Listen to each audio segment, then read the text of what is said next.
Welcome back everyone to my Let's Play of Blaster Master on the Wii Virtual Console. We left off in Area 3. It's a pretty large area. I'm going to take a long time until we get to the area where the boss is. So it's kind of a big maze. But one of the rule of thumbs, I guess, in this game is basically the boss area, the boss door, the door to the room where the boss is usually the furthest away from where you start. So if you're like going through here and you run into a door, unless it's at a dead end, it's probably not the boss room. So yeah, if you have more places to go and explore, yeah, it's probably at the very end of the line. So got a lot of places to go. See some of these enemies dropping H's. They won't help us until we get the hover unit, which is the item that we're going to get from this area's boss. It'll allow you to hover. You basically press the A button again when you're in a jump, and then you hold it down, and it will make your car hover, and you can hover up, to the left, and to the right. So these guys are really annoying. They drop these bombs off. And you don't really have much invulnerability when you get hit by one of the bombs, so they can really drain your health really quick. So they're pretty dangerous enemy. We just want to take our time, go through them. The area's slow. If there's too many sprites on the screen, you see they weren't able to drop their bombs, but that doesn't happen all the time. Those they look like hooks that are flying by. They're really good for getting hover units later on. Some of these red things, the red droppers, yeah, they tend to drop the hovers a lot. There'll be some times when we're going to have to farm for the hover. Unlike they made a remake of this game, Blaster Master Zero, and in that your hover and stuff, it replenishes over time. This game doesn't happen. You have to pick up the H item to get more hover. And you'll have a bar just like the power bar over there. And each hover will fill up one little unit. So, it can be really annoying having to farm. One of the bad things is if you lose all your characters, you have like 3 lives. If you lose all your characters, you have to continue. When you continue, you don't start off with like a full bar of hover. So you can't like some games death work. You know, take a death and go back. Now the speedrun, of course, like does that. It prevents a lot of backtracking. Like for instance, this area is pretty long. So if you want, after you defeat it, you can just death warp back to Area 2 and then go back to Area 1, which is where Area 4 is located. You can even death warp in Area 1, start back at the beginning, because yeah, the Area 4 entrance is right near the beginning of the game, so it's actually a little bit behind the entrance of the beginning of the game. It's kind of like Metroid, where you first start the game and you have to go left. Well, in this game, you're eventually going to have to go up from the beginning. We can't do that because we don't have the hover. Yeah, if you were paying really close attention at the beginning of the game, there is a ledge above, and you'll see it when I get to there later on in this episode. And that's, I guess, your clue to come back and investigate there. If you're like taking notes, you're like, oh, there's a ledge here. Can't reach it yet. So.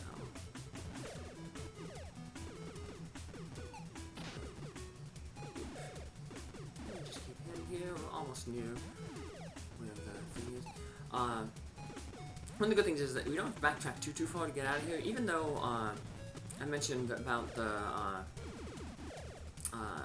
game design in the last episode. So even though we've gone really far from the beginning of this area, there's a shortcut that once we get the hover that we can take to get back to the beginning. And we couldn't take that shortcut this way because our tank can't shoot down. But once we have the hover, we can get this platform where we can shoot up, and shooting up allows us to get right back to the beginning. Which I think gets you to the third room before the third room after the beginning. So yeah, luckily you don't have to backtrack too much. And that's something most of the game does a lot of the times. So like the speed run, I think a lot of it was just determining where the best place to death warp is, because you only get 2 continues, so you have just 3 chances, so you can only death warp really twice, so you gotta make it count the most. We get some new enemies there. We saw a little turret going back. There's gonna be 2 of them over here. They're really annoying because they shoot this like laser that kind of homes in on you. Sometimes these guys will drop a gun increase, and that's really good when they do. But we're gonna have to increase our gun after this, because in level 4, area 4, in the boss area, there are some pretty tough enemies that walk around and shoot, and we're going to want to have maxed out gunpowder to take them safely away from afar. So, gunpowder would also be pretty good here for this boss, but I'm just going to do it with the grenades. If you want to max out your gun for this, in this area here, on most of these tiles, rows of tiles that you can destroy, there is a gun power up. So you can power up your gun. You should take it 2 or 3 times to do it, depending on if those turrets that shot the lasers, if they drop gun power ups, you should be able to do it in 2 times. But like I said, it seems random when they drop them. You also get a few more items here for the sub-weapons in our tank. We're not going to fill up our gun back in area 1, because we're going to need a bunch of hover when we get to the beginning in the game, and there's a room near the beginning that we can get gun power-ups, and we can get some items. We can get some of those screw sub-attack weapons, the lightning sub-attack weapons, the regular missile, the 3-way missile weapon. Here's this boss here. We got these, little panels that appear. They move around, and they can either shoot like a 3-way shot, or they can shoot these little like laser beams at you. 3-way is probably easier to avoid. There's a little laser there. You just shoot until you get really close, and unfortunately, you have to get really close to defeat them with the grenade. So, as you defeat more of them, they get faster. So, but there's only a limited amount. I think there's 16. So once you have them all appear, the same one's going to just keep appearing over and over. So you saw that the last 4, they were just set in stone. So they were, I knew who to attack. So this could be a kind of a tricky boss, but learn to stay your distance. And luckily we can get the hover unit there, even though it looked like it was in the wall. And now with the hover unit, you'll see all the hovers that we picked up so far have filled up our bar. Look, I actually put the jump button there and I almost fell down. Jason, your character, he can't survive really long falls. I think 3 times his body height is as high as he can go. If he falls 3 times his body height or higher, when he hits the ground, he will die. He'll lose all his power. So yeah, if I would have jumped off that ledge there, I would have probably died. And I think the reason they do that is otherwise you can basically soft lock yourself out of the game.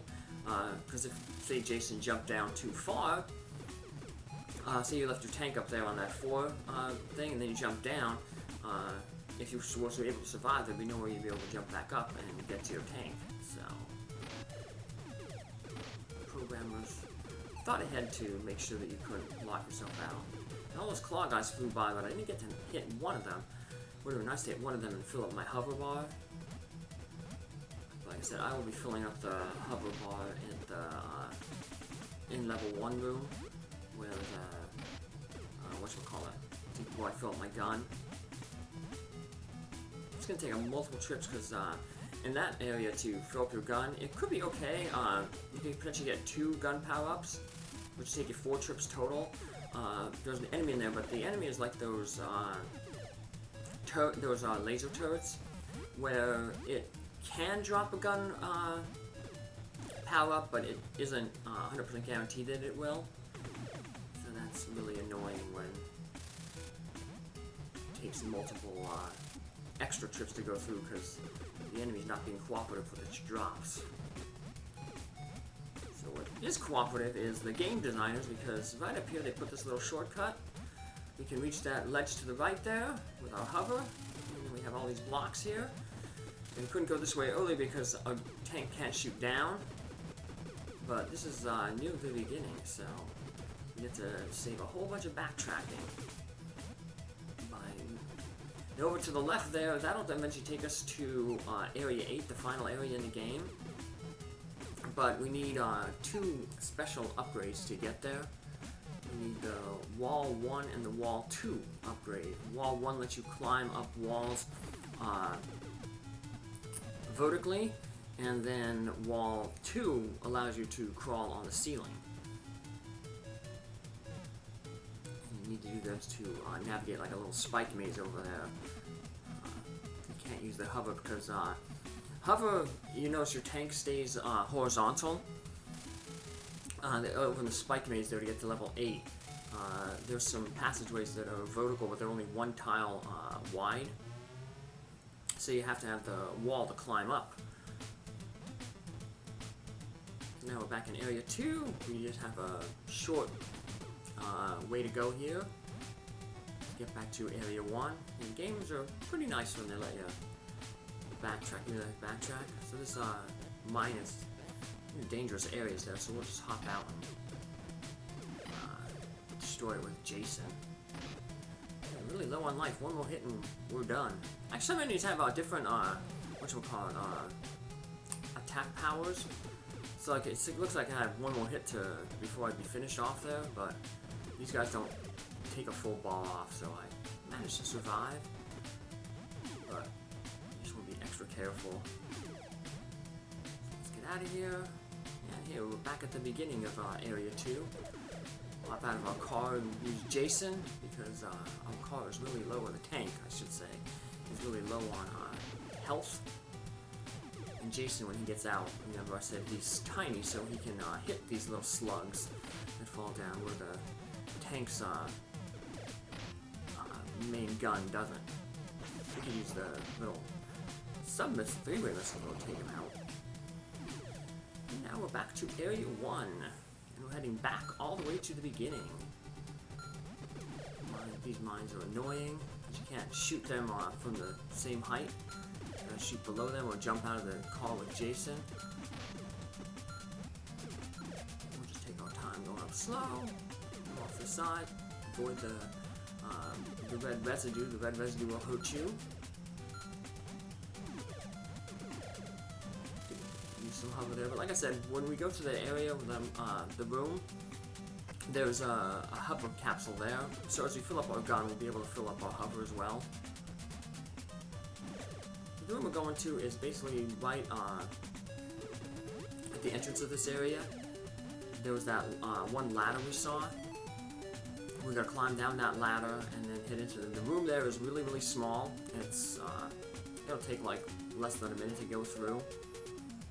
But I'm only gonna go through it once, because once you've seen it once, you've seen it as many times as we need to go through it, and it'll take either 4 to 8 times to go through it, based on if we get lucky and this one enemy drops a gun icon. You just got 2 little tiny rooms here. Now this enemy up here is the one that drops the gun. So let's see, he's got lucky there, we dropped it. Now spoilers, I don't get lucky, it takes me a few more tries to end up getting. And the worst part is, like, when you get to 6 power up in your gun is it's a wave beam, but the wave beam doesn't pass through the rocks, and the arc of the wave is too big, so you can't hit that guy. So the 6th one is really, really bad. But I ended up losing the gunpowder, but then I'd pick one up when I hit the enemy, so I had to get lucky and basically get hit with 6 gunpowder, defeat that guy, he dropped one, got the 6th again, and then picked up the one that's hidden in the blocks for 7, and 7 and 8, like you saw there at the very end there. It's like a little wave beam, but the wave beam is, instead of just being bullets, it's colored, like our gunshot here, our tank shot. And at that point, they actually do phase through like rocks and solid objects. So it's like the wave beam from Metroid. At level 5, it's like I said, it's just a wave beam, but it doesn't penetrate through objects. I mean, at level 6, but 7 and 8, then you actually get a wave beam that passes through. So we're almost back here at the beginning. Hover is pretty much full. It'd be really annoying though. If you do need to farm hover, in this room here sometimes those claw enemies appear, and you can farm from them. Now sometimes you might have to farm because these guys are annoying when you come up here. If they hit you while you're hovering, they'll knock you out of your hover. See, like that, and nothing you can really do. You just gotta hope that they're positioned nice when you hover up. We managed to get up here with 1 hover unit to spare. Look, our tank doesn't take damage like Jason when it falls down a long way. So when we come back this way, you just drop right down. We don't have to worry about hovering down to safety. And here we are, we're down at the entrance to level 4. And this is where we will pick up in our next episode. So take care. Thanks for following along. Have a good day. Bye.